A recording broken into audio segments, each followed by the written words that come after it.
Hey everyone, I wanted to provide this video as the beginning point in Word. So not much experience so much is needed here, in the sense that all we're doing is creating text. So Word is about creating text. Now the critical thing here about teaching this skill is communication. So when you start in this module, try to visualize and have in your mind that communication is what burns bridges, and it is what builds bridges. It is what allows people to be able to talk on the same wavelength, so that we have minimal, if any, confusion about what needs to be done and how to do it. So a document that's created properly can convey a message that both parties understand.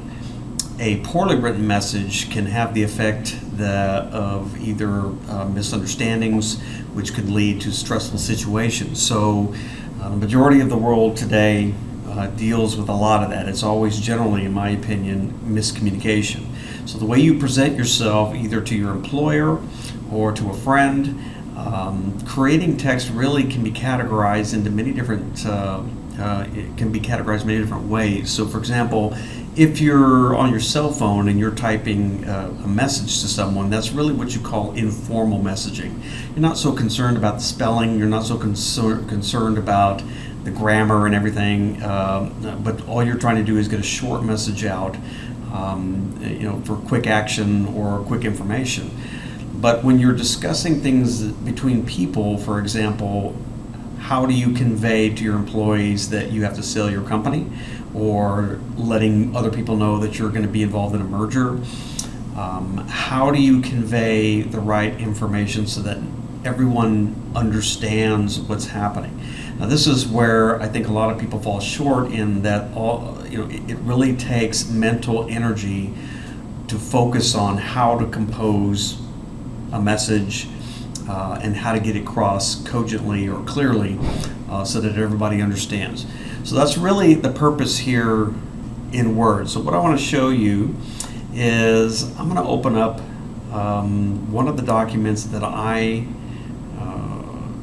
paper that I've written. In fact, I do a lot of writing for journals.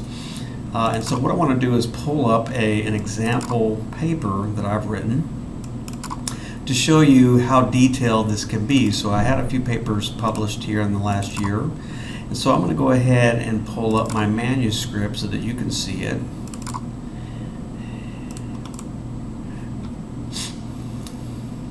Okay, so as Word is loading, now what I'm showing you here is a research paper that is composed in a format. Now, earlier in the module I said that there are specific formats in terms of academic writing that professors and your professors, and as well as other professors in the field, want to see.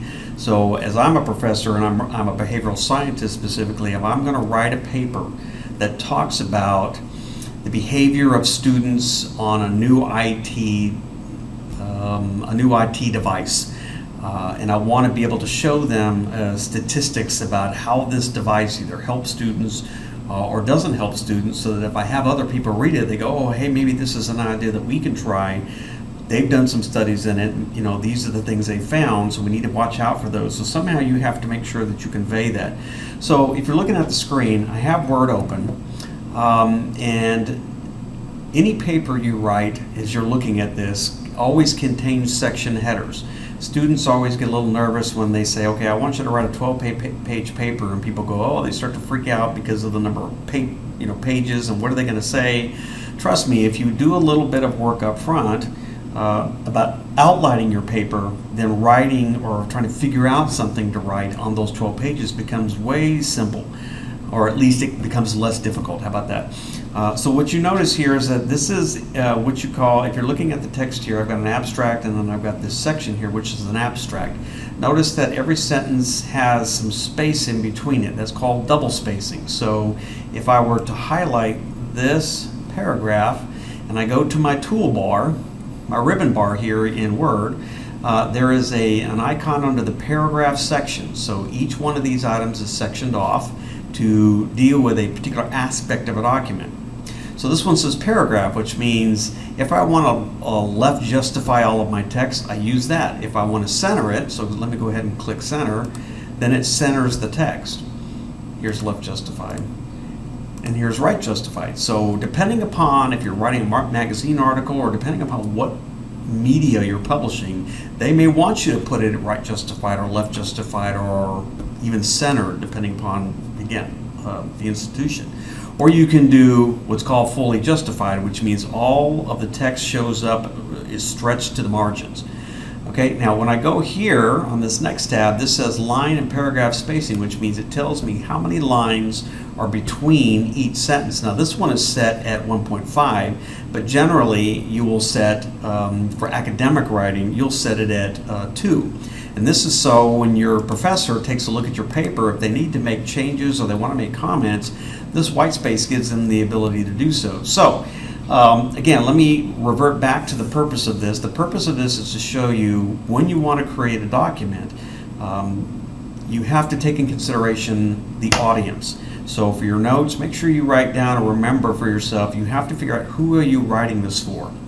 One piece of advice I can give you as a younger researcher, what I learned was, if you are going to write a paper that talks about the lives of individuals, for example, if you're in pharmacology and you want to develop a paper that says, okay, if you take this drug, this will happen. A certain number of people will experience complete cure. Some will have a cure. There will be a section of the population that could be quite fatal to. You have to be very specific to that when it's going to hospitals or it's going to doctors that are actually seeing patients. Because if you don't convey that information, you hope the doctor will catch it, but in most cases, if someone misses somewhere along the line, then the very paper that you write that talks about a drug maybe that you are advertising as helping cancer in one particular area could actually kill people.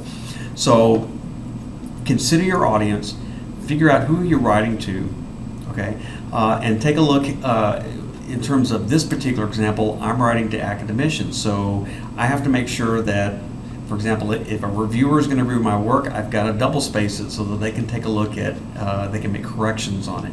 And if I go further down, just to give you a quick overview of this particular example, I've got an abstract, which is really just a short paragraph that tells the reader what's contained in this paper.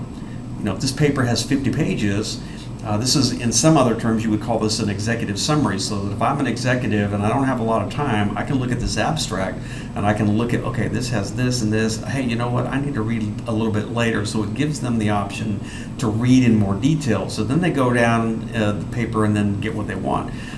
You have an introduction which tells everyone what's the subject you're talking about. In academic writing, specifically in theory writing, you have to present what theories you're proposing, and so on and so forth. But I wanted to just kind of show you this in the way of there's always an organization to everything, so don't fret.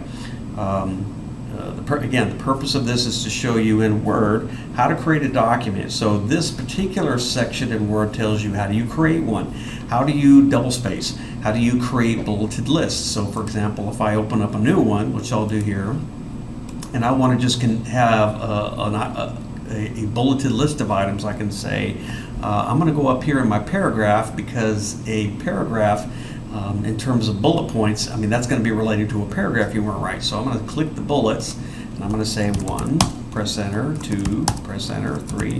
So quick, we've done a bulleted list. Now, notice that it's on the next line here, it doesn't have anything there. When I press enter, notice that the bullet goes away. So the Word understands that if you don't put something on the line, it says, okay, you're done with the bulleted list. Let's say I wanted to do a numbers list, and I click numbers. Okay, there's tree, there's dog, there's train, and so forth. So now I have a bulleted list. Now here's number 4, I press enter, now it's gone. Now remember that if you want a space there, you're going to have to press, you're going to have to go to the end of this line and then press enter to get that. But then if you press it again, now you've got an extra space. Now there may be something here you don't want. At any rate, now you have a bulleted list, now you have a numbered list. Okay, now let's say you want to take a look at how is it really organized. Well, look up here in your paragraph, you have this little backwards P. Okay, this shows you the paragraph and all the characters that are within this document. So if you press that, notice that every time I pressed enter, I got one of these backwards P's. Okay, there's one, there's one, there's one, and then all the others.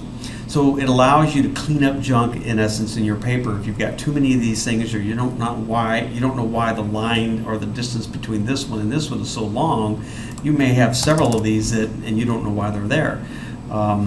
So just a quick example of how you do bulleted lists and how you do justifies, how you take a look at the spacing. Hopefully this will help you understand Word. And I'll make some additional videos. Hopefully they'll help you later. Thank you.